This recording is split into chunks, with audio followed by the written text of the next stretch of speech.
कलकत्ता में। कौन सा गीत था वो? हिंदुस्तान में ब्रिटेन के लोगों के समर्थक बहुत बड़ी संख्या में रहे, और ना सिर्फ ब्रिटेन के समर्थक रहे बल्कि अंग्रेजों के तलवे चाटने वाले घराने इस देश में रहे। अंग्रेजों की जी हजूरी करने वाले घराने इस देश में रहे, और जिन खानदानों ने अंग्रेजों के जितने ज्यादा तलवे चाटे, उन्हीं खानदानों का नाम इस देश में गर्व से लेते हैं लोग। जो अंग्रेजों के सबसे ज्यादा पिट्ठू बनकर रहे, जो अंग्रेजों के चरणों में साष्टांग बिछ जाते थे, ऐसे ही लोगों को इस देश के इतिहास में पढ़ाया जाता। और ऐसा ही एक खानदान था जो अंग्रेजों की गुलामी में आकंठ डूबा हुआ था। उस खानदान का नाम था टैगोर खानदान। और उस टैगोर खानदान का एक व्यक्ति था जिसका नाम था रविंद्रनाथ टैगोर। उस रविंद्रनाथ टैगोर ने जॉर्ज पंचम के स्वागत के लिए एक गीत लिख दिया था।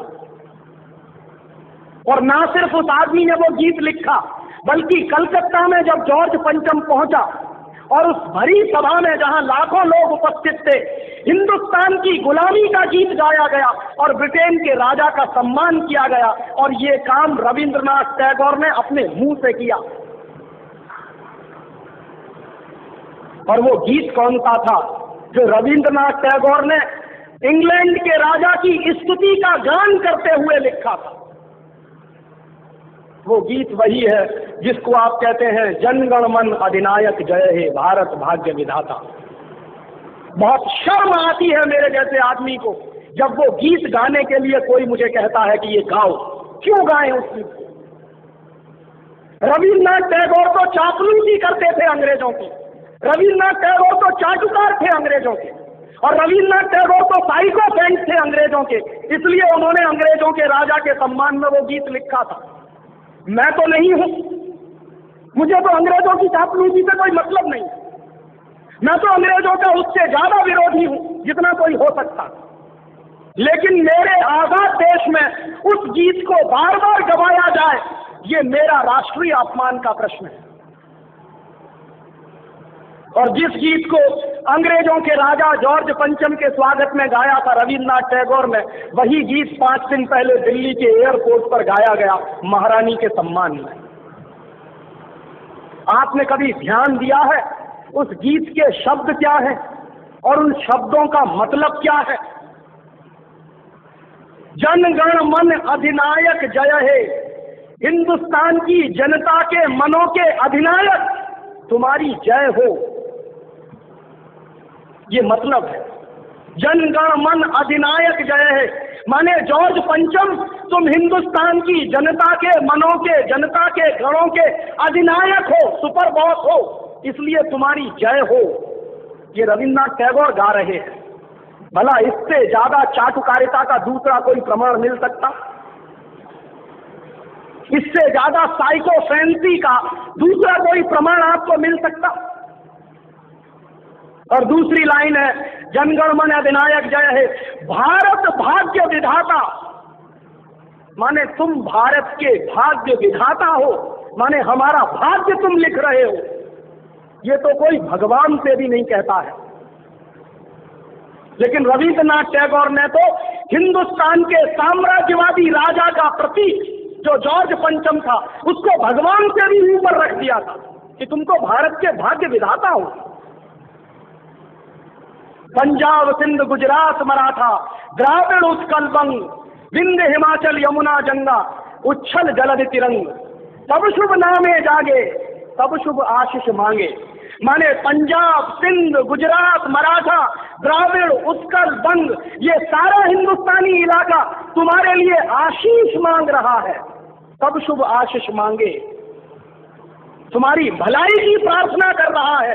ये पूरा हिंदुस्तान जो अंग्रेजों की गुलामी में सिसक रहा था, उसको रविन्द्रनाथ टैगोर लिख रहे हैं कि ये सारा का सारा हिंदुस्तान तुम्हारे लिए आशीष मांग रहा है,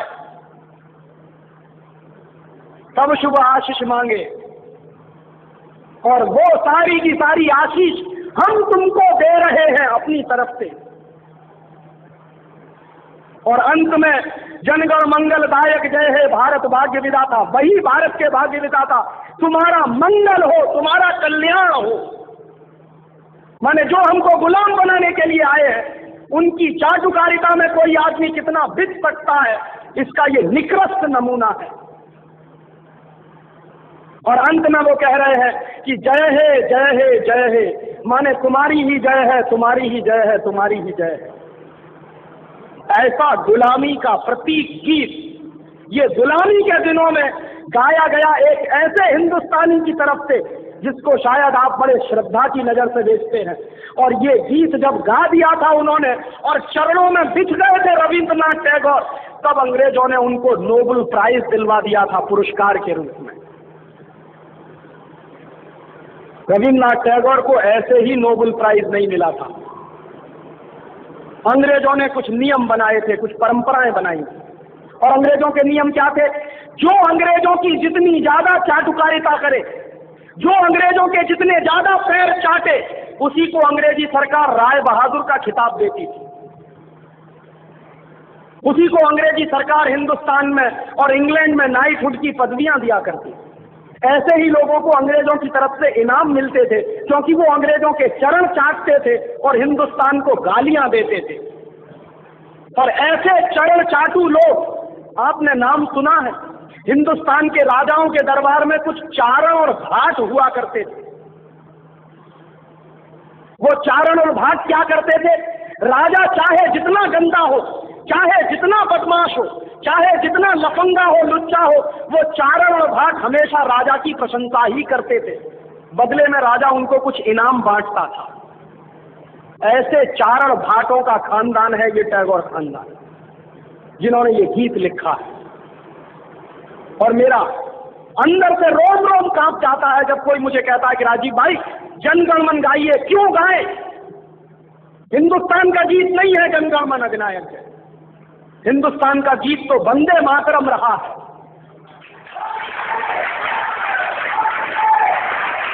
और ये वंदे मातरम जैसा कि जो हिंदुस्तान की आजादी की लड़ाई का प्रतीक था, जो हिंदुस्तान के लोगों में खून में जोश भरने का काम करता था, उस वंदे मातरम जैसे गीत को हिंदुस्तान में राष्ट्रीय गीत का दर्जा दिलवाने में 50 साल लग गया हमको, अब जाके हुआ है। लेकिन जो गुलामी के जमाने का गीत था, जनगण मन अधिनायक जय है, वो आजादी के तुरंत बाद हिंदुस्तान के उन गुलाम लोगों ने, जो शरीर से आजाद होंगे लेकिन दिमाग से गुलाम होंगे, हिंदुस्तान का राष्ट्रीय गीत बनाया था उन्होंने। और आप में से बहुत कम लोग जानते होंगे कि कांग्रेस के 2 अधिवेशन हुए थे, जिन दोनों अधिवेशनों में यह फैसला हुआ था सर्वसम्मति से कि हिंदुस्तान की आजादी के बाद जनगण मन हमारा राष्ट्रीय गीत नहीं रहेगा। यह फैसला हुआ था कांग्रेस की समिति में। लेकिन उन्हीं कांग्रेस के लुच्चे नेताओं ने आजादी के बाद उसी को अपने देश का राष्ट्रीय गीत घोषित करवा दिया। इससे ज्यादा शर्म की दूसरी बात कोई हो नहीं सकती।